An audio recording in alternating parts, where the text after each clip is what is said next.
नमस्कार, खबर है बूंदी से। इश्तियाक अली, पूर्व जिला महासचिव कांग्रेस कमेटी बूंदी ने शासन प्रशासन को लिया आड़े हाथों। बूंदी की दुर्दशा के प्रति चिंतित नहीं प्रशासन व जनप्रतिनिधि। वर्षों से जल भराव क्षेत्र के लोगों को हो रहा है जान माल का नुकसान, ना ही कभी बन पाया यहाँ के प्रशासन व नगर परिषद से वर्षा जल की निकासी का प्रबंधन। मुखदर्शक बने देखते रहते हैं जनप्रतिनिधि व प्रशासनिक अधिकारी।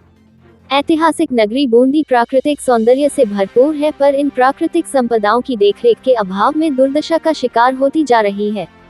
इसी का जीता जागता उदाहरण है जैतसागर झील। प्रशासन, जनप्रतिनिधियों के साथ साथ स्थानीय लोगों का भी इस झील की दुर्दशा में बहुत योगदान रहा है। प्रशासन में कई बार फेरबदल हुआ, नगर परिषद में कई सभापति आए और कई पार्टियों से विधायक भी चुने गए, यहाँ तक कि माने क्षेत्र के सांसद जो दूसरी बार भी लोकसभा स्पीकर चुने गए। पर विडंबना ये है कि उनका ध्यान भी इस और नहीं गया। स्थानीय नेताओं की तो कहना ही क्या, केवल होर्डिंग पर फोटो लगवाने तक सीमित है। क्षेत्र की इस स्थिति के चलते यही माना जा सकता है कि उनकी सरकार में कोई पकड़ नहीं है, तभी तो विकास और दुर्दशा से मुक्ति के लिए बाट जो रहा है बूंदी शहर। कांग्रेस कमेटी बूंदी पूर्व जिला महामंत्री इश्तियाक अली ने बताया बूंदी का हाल।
मैं इश्तियाक अली, जिला महासचिव कांग्रेस कमेटी बूंदी राजस्थान। मैं पर्यटक नगरी बूंदी से आता हूँ और मेरी कर्म भूमि और जन्मभूमि दोनों ही बूंदी है।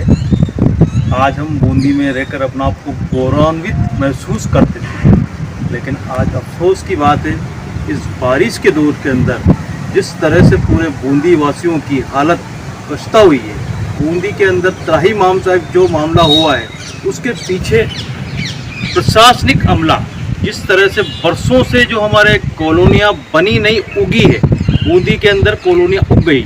उगने की वजह से आज वहाँ पानी का निकास बंद हो गया। पानी की जो निकासी, जो पानी सही दिशा में जाना चाहिए था वो नहीं हुआ। उसकी वजह से आज कॉलोनियाँ जलमग्न हो चुकी है। लोगों का रहना दूभर हो गया, लोगों का जीवन यापन करना मुश्किल हो गया, लोगों के धंधे खत्म हो गए, लोगों के व्यापार खत्म हो गए। जबकि आज हम छोटी काशी बूंदी पर्यटक नगरी के अंदर रहने वाले लोग हैं जो अपना आप को गौरवान्वित महसूस करते थे।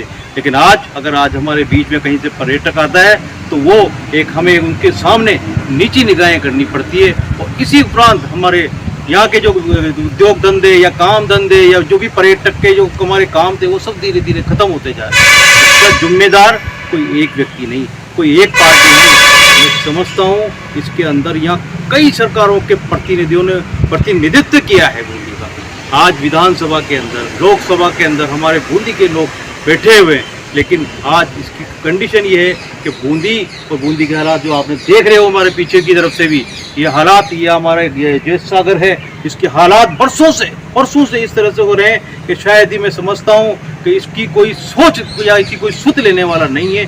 बूंदी के अंदर हमारे सभी पार्टियों के नेता, सभी जितने भी विधानसभा, लोकसभा, सभापति जो भी है, सब लोग हमारे उच्च पदों पर आसीन रहे हैं, लेकिन बूंदी की सूद मैं समझता हूँ किसी ने नहीं ली।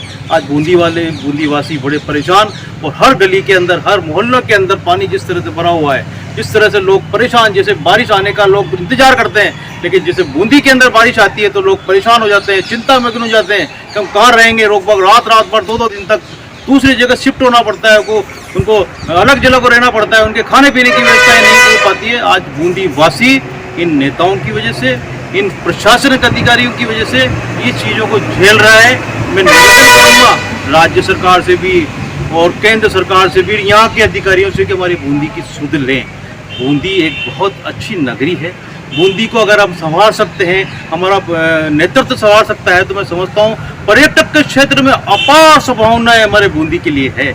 लेकिन अफसोस हम लोग और हमारी जनता भी ऐसी हो चुकी है कि शायद उन अधिकारियों और अधिकारियों के जो हमारे नेतृत्व करने वाले जो लोग हैं, हमारे जो नेता लोग हैं, हमारा जो प्रतिनिधित्व करते हैं, उनके सामने भी अपनी जुबान को नहीं खोलते हैं। अफसोस की बात है। मैं बूंदी का रहने वाला हूँ, मुझे मेरे अंदर पीड़ा है इस चीज़ की। इस चीज़ को देखें, सरकारें हमारे बूंदी की तरफ देखें। जिस तरह से अतिक्रमण की बाढ़ हमारे बूंदी के अंदर आई हुई है, बड़े बड़े प्रॉपर्टी डीलरों ने जो लोगों ने जो मतलब एक तरह से यूँ माने उनको अपन आदमखोर की तरह लोग हो चुके हैं यहाँ प्रॉपर्टी के मामलों के। उन्होंने जगह जगह रोड के अंदर, गलियों के अंदर मकान के निर्माण करके जो बिल्डिंगें बना दी गई है, इसको देखें और बूंदी की सुध लें। मैं सभी नेताओं में किसी एक के ऊपर नहीं कह रहा हूँ, क्योंकि यहाँ पर सभी तरह के पार्टियों के सभापति भी रहे हैं, विधायक भी रहे हैं, सांसद भी रहे हैं, लेकिन बूंदी की सुध लेने वाला और बूंदी की कोई बोलने वाला नहीं है। तो मैं सभी से विनम्र निवेदन करता हूँ कि हमारी बूंदी की बारे में सोचे, इस गंदगी के बारे में सोचे, जगह जगह खड्डे हो रहे हैं इसके बारे में सोचे, या रोड की व्यवस्थाओं के बारे में सोचे, या धंधे के बारे में सोचे। बूंदी पिछड़ता जा रहा है। मैंने पूर्व में भी कई बार इन चीज़ों को सरकार के सामने रखा है। अगर आज भी अगर हम और हमारे जो लीडरशिप अगर इसके ऊपर ध्यान नहीं देंगे, हमारे अधिकारी इसके ऊपर ध्यान नहीं देंगे, तो मैं समझता हूँ कि एक दिन ऐसा आएगा कि पूरे ही लोग यहाँ से पलायन कर जाएंगे। जबकि हम अभी देखते हैं बूंदी हमारे से 35 किलोमीटर दूर कोटा है। कोटा के अंदर हजारों युवा वहाँ रोजगार करने के लिए मजबूर हैं, वहाँ जा रहे हैं, लेकिन हमारे बूंदी की तरफ कोई सोच नहीं रहा। अगर यही हालात रहे तो एक दिन बूंदी कचरे का ढेर में तब्दील हो जाएगा और यहाँ के लोग दूसरी जगह पलायन कर जाएंगे। शायद हो सकता है बूंदी को एक गांव की श्रेणी में भी रखा जाए, जबकि भगवान ने, अल्लाह ने, ऊपर वाले ने हमारी बूंदी को बहुत खूबसूरत बनाया है, बहुत अच्छा बनाया है, लेकिन इसको संवारने वाला नहीं मिल रहा। तो मैं निवेदन करूँगा सभी से और जनता से भी निवेदन करूँगा, वो भी बोले, वो भी इस चीज़ को बताएं कि हमारे जो भी हमारे प्रतिनिधि करने वाले लोग हैं, जो भी हमारे नेता हैं, जो भी पार्टी के हैं, उनसे कहें अपनी बात को, उसके सामने रखें कि बूंदी की कम से कम सार सवार करें, उसको देखें। और ये गंदगी के अंबार, ये जगह जगह पानी भरना, नालों का जो अंबार लगा हुआ है, जगह जगह पानी घुरा हुआ है, रोडों की हालत है, तो मैं समझता हूँ सभापति जी को भी हमारे इसको संज्ञान लेना पड़ेगा। हमारे विधायक, हमारे लोकसभा स्पीकर, सभी को इनको संज्ञान लेना पड़ेगा। खास तौर पे हमारे अधिकारी वर्ग इसको ध्यान दें और बूंदी की तरफ ध्यान दें और देखें। जय हिंद, जय भारत।